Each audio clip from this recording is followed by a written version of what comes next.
Hər vaxtınız xeyir olsun əziz futbol sevərlər. Premyer Liqada yarımfinal həyəcanı yaşanır və yarımfinalın ilk oyununda Penerbahçe komandası İnam komandası üstə gələcək. Yanımızda Penerbahçe'nin kapitanı var Emin Əliyev. Səni salamlayıram ilk öncə.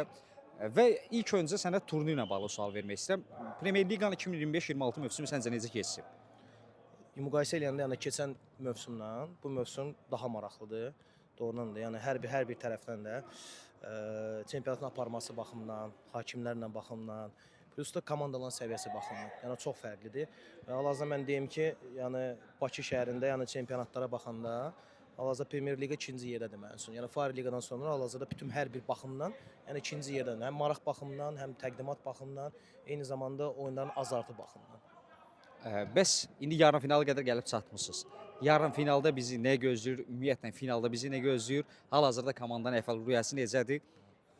İndi biz İnamla oynayırıq. İnamla biz qrupda olmuşuq və belə deyək də, şəxsi öz prinsipimiz var. Yəni çoxsu orada Barselona azarkeşləridir. Biz Real Madridin azarkeşləriyik çoxsumuz və belə deyək, qrupovo etapda biraz bizə od qoyublar.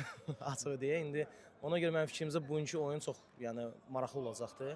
Bir sözlə desək qırğın olacaqdır. Yəni çünki heç kim bu gün bizim uşaqlardan əhval elədir ki, indi oyundan qabaq bizim uşaq deyir ki, bu oyunu keçək, çempionatdan çıxa bilərik. Final bizə lazım deyil. Yəni bütün fikrimiz, fokusumuz indi bu oyunla bağlıdır. Ümumiyyətlə komandalardan sonradan tanış olmuşam, amma hər iki komandanın əvvəlcədən də oyunlarını şərh etmişəm və mənə görə finala yaraşar, finala bərabər bir oyun olacaq. Sizə də uğurlar. İnşallah növbəti ildə daha da maraqlı olsun. İnşallah uğurlar arzu edirik.